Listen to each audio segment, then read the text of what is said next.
പാതിവില തട്ടിപ്പ് കേസിൽ ആനന്ദകുമാറിന്റെ തിരിച്ചടി. ആനന്ദകുമാറിന്റെ ജാമ്യാപേക്ഷ ഹൈക്കോടതിയും തള്ളിയിരിക്കുന്നു. വിവരങ്ങളുമായി ഇപ്പോൾ ഇതാ സാലി മുഹമ്മദ് ഞങ്ങളുടെ പ്രതിനിധി ചേർന്നു. സാലി, കോൺഗ്രസ് BJP നേതാക്കന്മാരൊക്കെ ഉൾപ്പെട്ട ഒരു സ്കാമാണിത്.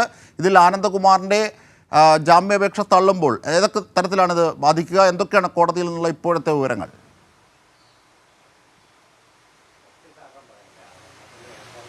അതായത് ആനന്ദകുമാറിൻ്റെ ജാമ്യാപേക്ഷയിലെ പ്രധാനപ്പെട്ട വാദം തനിക്ക് തട്ടിപ്പിൽ പങ്കില്ല, തനിക്ക് ആരോഗ്യ പ്രശ്നങ്ങളുണ്ട്, ഒരു തരത്തിൽ ഇതുമായി ബന്ധപ്പെട്ട് സാമ്പത്തിക ക്രയവിക്രയങ്ങൾ താൻ പങ്കാളിയല്ല, അതുകൊണ്ട് തന്നെ പ്രതിയാക്കിയത് നിയമവിരുദ്ധമാണ്. ഇതായിരുന്നു വാദം.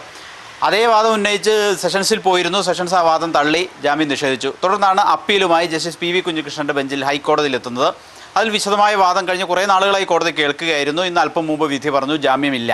അതായത് ഇപ്പോൾ ഇതിനകം തന്നെ അറസ്റ്റിലായി ജാമ്യം നിഷേധിക്കപ്പെട്ട് ജയിലിൽ കഴിയുകയാണ് ആനന്ദകുമാർ. ഇനിയും ജയിലിൽ തുടരേണ്ടി വരും, അന്വേഷണവുമായി സഹകരിക്കേണ്ടി വരും എന്നതാണ് ഈ വിധിയുടെ ഒരു കാതലെന്ന് പറയുന്നത്. ഏതായാലും പോലീസ് പറഞ്ഞിരുന്നത് ഇയാൾ ഈ തട്ടിപ്പിൻ്റെ സൂത്രധാരനാണ്, അതുകൊണ്ട് തന്നെ പല ഇടപാടുകളും ഈ സാമ്പത്തിക ഇടപാടുകളിലെല്ലാം ഇയാൾക്ക് നേരിട്ട് പങ്കുണ്ട്. ഇതിൻ്റെ ബുദ്ധികേന്ദ്രം തന്നെ ഒരർത്ഥത്തിൽ ആനന്ദകുമാറാണ് എന്നുള്ളത് നമുക്കൊരു അറിയാം. സംഘപരിവാറിൻ്റെ വളരെ അടുപ്പക്കാരനായ കേരളമൊക്കെ അറിയപ്പെടുന്ന ഒരാളാണ്. അതുകൊണ്ട് തന്നെ സംഘപരിവാർ ബുദ്ധികേന്ദ്രങ്ങളിൽ നിന്ന് രൂപപ്പെട്ടൊരു തട്ടിപ്പ് എന്ന തലത്തിലാണ് ഇതിനെ പല കേന്ദ്രങ്ങളും കാണുന്നത്. പോലീസിൻ്റെയും ഭാഷ്യം അതുതന്നെയാണ്. ഈ ആനന്ദകുമാർ തന്നെയാണ് ഇതിൻ്റെ ബുദ്ധികേന്ദ്രം. ആനന്ദകൃഷ്ണനെ പോലെയുള്ള ചില ആളുകളെയും കൂടെ കൂട്ടി ഒരു കോർഡിനേഷൻ ട്രസ്റ്റ്, ഈ NGO കോർഡിനേഷൻ ട്രസ്റ്റ് എന്ന് പറഞ്ഞ ട്രസ്റ്റ് രൂപീകരിച്ച് അതിന് ആജീവനാന്ത ചെയർമാനായി വളരെ വേണ്ടപ്പെട്ട കുറേ ആളുകളെ ട്രസ്റ്റ് മെമ്പറാക്കി വെച്ച് ഇങ്ങനെ ഒരു തട്ടിപ്പ് കൊണ്ടുവരികയായിരുന്നു. ആ തട്ടിപ്പ് ജനങ്ങൾക്ക് മുമ്പിൽ അവതരിപ്പിക്കുകയും പാതി വിലയ്ക്ക് സ്കൂട്ടർ, ഗൃഹോപകരണങ്ങൾ, ലാപ്ടോപ്പ് അങ്ങനെ കുറേ സാധനങ്ങൾ നൽകാമെന്ന് പറഞ്ഞ് പാതി വില മേടിച്ച് പോക്കറ്റിലിടുകയും ചെയ്തു. അവർക്ക് സ്കൂട്ടറോ ഗൃഹോപകരണങ്ങളോ ലാപ്ടോപ്പോ നൽകിയില്ല. അതാണ് തട്ടിപ്പിൻ്റെ യഥാർത്ഥ ആസൂത്രണ രീതി. ആ ആസൂത്രണത്തിൽ ആനന്ദകുമാറിന് പങ്കുണ്ട്. ഇതിൻ്റെ ബുദ്ധികേന്ദ്രവും തന്നെ ഇയാളാണ്, സൂത്രധാരൻ ഇയാളാണ്. ഇതാണ് പോലീസിൻ്റെ നിലപാട്. ആ നിലപാടാണ് ആദ്യം സെഷൻസും ഇപ്പോൾ ഹൈക്കോടതി അംഗീകരിച്ചിരിക്കുന്നത്. ആനന്ദകുമാറിൻ്റെ ജാമ്യമില്ല. ജസ്റ്റിസ് PV കുഞ്ഞികൃഷ്ണൻ്റെ ബെഞ്ചാണ് ജാമ്യാപേക്ഷ തള്ളിയത്. മാത്രമല്ല ഇയാൾ അറസ്റ്റ് ചെയ്തപ്പോൾ നമുക്ക് ഓർമ്മയുണ്ട്, തനിക്ക് ആരോഗ്യ പ്രശ്നങ്ങളുണ്ട് എന്നൊക്കെ പറഞ്ഞ് ആശുപത്രിയിൽ അഡ്മിറ്റ് ആവുകയും കുറേ ദിവസം ആശുപത്രി കഴിയുകയും തുടർന്ന് കോടതി നിർദ്ദേശപ്രകാരം ജയിലിലേക്ക് മാറ്റുകയൊക്കെ ചെയ്തതാണ്. ഈ കേസ് പരിഗണിച്ചുകൊണ്ടിരിക്കെ ജസ്റ്റിസ് PV കുഞ്ഞികൃഷ്ണൻ പറഞ്ഞ ചില നിഗമനങ്ങളും നിരീക്ഷണങ്ങളും ഒക്കെ ഉണ്ട്. അതായത് പല ആളുകൾക്കും ഇത്തരം കേസുകളിൽ അറസ്റ്റിലേക്ക് നീങ്ങിക്കഴിയുമ്പോൾ തല കറങ്ങുന്ന അവസ്ഥയുണ്ട്. അതൊന്നും അംഗീകരിക്കാനാവില്ല. അതിനൊക്കെ ഒരു വ്യവസ്ഥ വേണം. അങ്ങനെ ബോധക്കേടുണ്ടാകുന്ന ആളുകൾക്ക് ചികിത്സിക്കാൻ ഒന്നുകിൽ ജയിലിൽ സംവിധാനം വേണം, അവരെല്ലാം കൊണ്ട് ആശുപത്രി അഡ്മിറ്റ് ചെയ്യുകയല്ല വേണ്ടത് എന്നടക്കം കമൻറ്റുകളൊക്കെ വന്നൊരു കേസാണിത്. ആ കേസിലാണിപ്പോൾ കോടതി അന്തിമ തീർപ്പ് കൽപ്പിച്ചിരിക്കുന്നത്. സിംഗിൾ ബെഞ്ചിൻ്റെ ഉത്തരവ് ജസ്റ്റിസ് PV കുഞ്ഞികൃഷ്ണനാണ് അല്പം മുമ്പ് വിധി പറഞ്ഞത്. ആനന്ദകുമാറിന് ജാമ്യമില്ല. തീർച്ചയായും ഈ ജാമ്യമില്ല എന്നുള്ളത് ഈ ഘട്ടത്തിൽ കേസിൻ്റെ മെറിറ്റിനെ സ്വാധീനിക്കുന്നതല്ല എങ്കിൽ പോലും അത്തരത്തിലുള്ള നിരീക്ഷണം സാധ്യമാകുന്നു. കാരണം ഈ ജാമ്യമില്ലാത്ത ഒരു കേസ്, പ്രത്യേകിച്ച് കോടതിയുടെ നിരീക്ഷണം നേരത്തെ സാലി സൂചിപ്പിച്ചതുപോലെ നിരവധി ഘട്ടങ്ങളിൽ ഇത്തരത്തിൽ ബോധക്കേടുണ്ടാകരുത് എന്നതടക്കം പറയുക വഴി കോടതിയുടെ ചില ബോധ്യങ്ങളാണ്, ഈ കേസിൻ്റെ മെറിറ്റാണല്ലോ കോടതിയെ ബോധിപ്പിക്കുന്നത്. ആ അർത്ഥത്തിൽ അന്ധമാണല്ലോ കോടതി, തെളിവുകളുടെ അടിസ്ഥാനത്തിൽ മാത്രമാണല്ലോ നീങ്ങുന്നത്. അപ്പോൾ ഇങ്ങനെയൊക്കെയുള്ള ഒരു പശ്ചാത്തലത്തിൽ ജാമ്യാപേക്ഷ തള്ളുന്നത് ഈ കേസുമായി ബന്ധപ്പെട്ട് മാധ്യമങ്ങൾ, കൈരളി ന്യൂസ് അടക്കം ഉയർത്തിക്കൊണ്ടുവന്ന വിഷയങ്ങളിലെ വസ്തുതകൾ കൂടുതൽ ബോധ്യമാവുകയാണ്. അത് നിയമപരമായി ബോധ്യമാകുന്ന വശം കൂടി അതിനുണ്ട് എന്നാണ് തെളിയിക്കുന്നത്, അല്ലേ സാലി?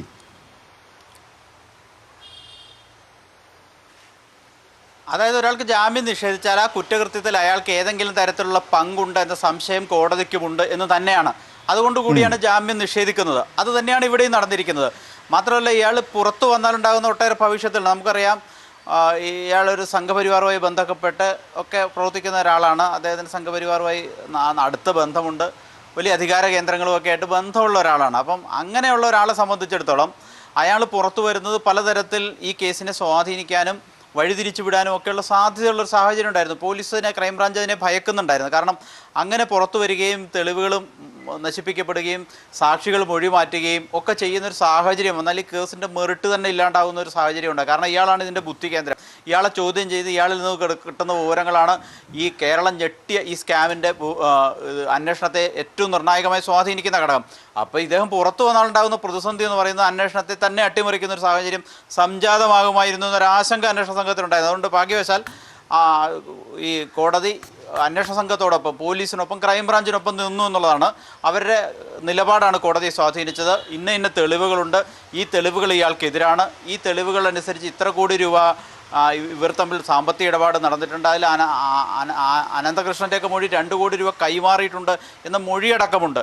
അപ്പോൾ അത്തരം മൊഴികളടക്കം കോടതിയുടെ മുമ്പാകെ ബോധ്യപ്പെടുത്തി തന്നെയാണ് ഇയാളുടെ ജാമ്യത്തിനുള്ള അപേക്ഷ പോലീസും ക്രൈംബ്രാഞ്ചും സർക്കാരും കോടതിയിൽ വാദത്തിനിടെ എതിർത്തത്. അപ്പോൾ രാഷ്ട്രീയമായി നിയമപരമായി പോലീസിനും സർക്കാരിനും ഈ ജാമ്യാപേക്ഷ തള്ളിയ കോടതിയുടെ നടപടി ഒരു അംഗീകാരമാണെന്ന കാര്യത്തിൽ തർക്കമൊന്നുമില്ല. ഈ കേസന്വേഷണത്തെ നിയമപരമായി പരിശോധിച്ചാൽ അത് കേസന്വേഷണം മുന്നോട്ട് കൊണ്ടുപോകാനുള്ള ഒരു സാഹചര്യം സൃഷ്ടിക്കും.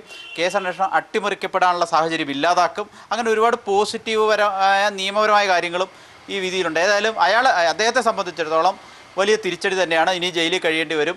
കസ്റ്റഡിയിൽ ഒട്ടേറെ കേസുകൾ യഥാർത്ഥത്തിൽ ഇത് ആനന്ദകുമാറിന് മാത്രമല്ല സായി മുഹമ്മദ് തിരിച്ചടിയായുള്ളത്. കാരണം ഇത് നിരവധി സംസ്ഥാനത്താകമാനം ഉടനീളം BJP നേതാക്കന്മാർ, കോൺഗ്രസ് നേതാക്കന്മാർ അടക്കം പ്രതികളായ അല്ലെങ്കിൽ അത്തരം കേസുകളാണ്. മാത്രമല്ല നിരവധി ഗൃഹനാഥന്മാരായ സ്ത്രീകളെ വഞ്ചിച്ച കേസാണ്. അപ്പോൾ അവരൊക്കെ ഇതിനകത്തേക്ക് കുടുങ്ങുന്നു എന്നുള്ളത് കൂടി മനസ്സിലാക്കേണ്ടതുണ്ട്.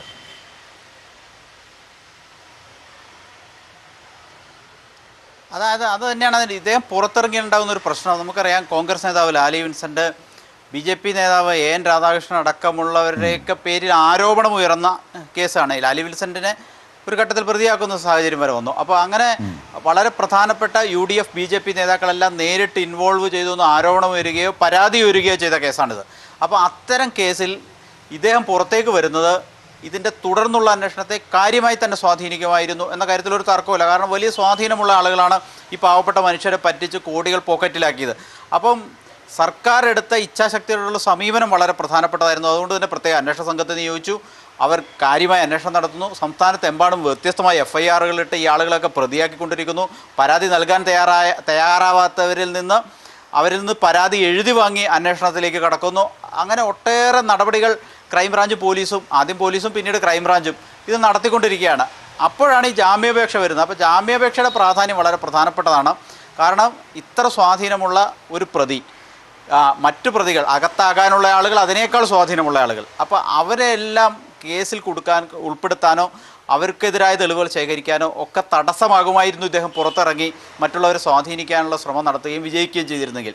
അത് പക്ഷേ കോടതി അതിനൊപ്പം നിന്നില്ല. കോടതി സർക്കാരിനും പോലീസിനും ക്രൈംബ്രാഞ്ചിനും ഒപ്പം നിന്നു. അല്ലെങ്കിൽ പണം നഷ്ടപ്പെട്ടവർക്കൊപ്പം കോടതി നിന്നു എന്ന് ഒറ്റവാക്കിൽ പറയുന്നതായിരിക്കും ഏറ്റവും നല്ലത്. അങ്ങനെ കോടതി നിന്നു. ജസ്റ്റിസ് PV കുഞ്ഞികൃഷ്ണൻ നിർണായകമായ ഒരു ഉത്തരവ് അല്പം പുറപ്പെടുവിച്ചു. ജയിലിൽ കിടക്കട്ടെ, ഇപ്പോൾ ജാമ്യമില്ല, അന്വേഷണവുമായി സഹകരിക്കട്ടെ.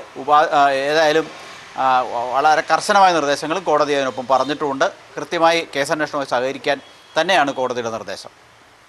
ശരി, സാലി മുഹമ്മദാണ് വിവരങ്ങൾ, വിശദാംശങ്ങൾ നൽകിയത്. പാതിവില തട്ടിപ്പ് കേസിൽ അനന്തകുമാറിന് തിരിച്ചടി. ജാമ്യാപേക്ഷ ഹൈക്കോടതി തള്ളിയിരിക്കുന്നു. ഈ കേസുമായി ബന്ധപ്പെട്ട് നേരത്തെ തന്നെ കോടതി നിരീക്ഷിച്ച നിരവധി ഘടകങ്ങളുണ്ട്. അതായത് ഇത്തരം പ്രശ്നങ്ങളുണ്ടാകുന്ന ഘട്ടത്തിൽ ബോധക്കേടുകളുണ്ടാകുന്ന രീതി ശരിയല്ല എന്നൊക്കെ. അപ്പോൾ ഈ കേസുമായി ബന്ധപ്പെട്ട് ഉയർന്നു വന്ന മെറിറ്റ് വസ്തുതകളൊക്കെ ബോധ്യമാകുന്ന ഒന്ന് തന്നെയാണ് ഇപ്പോൾ കോടതി മുറിയിൽ രൂപപ്പെടുന്നത്. എന്തായിരുന്നാലും ആനന്ദകുമാറിന് ജാമ്യം നിഷേധിച്ചുകൊണ്ട് ഹൈക്കോടതിയുടെ നിർണായകമായ വിധി ഉത്തരവ്. ഇതിൻ്റെ വിശദാംശങ്ങളാണ് സാലിം മുഹമ്മദ് നൽകിയത്.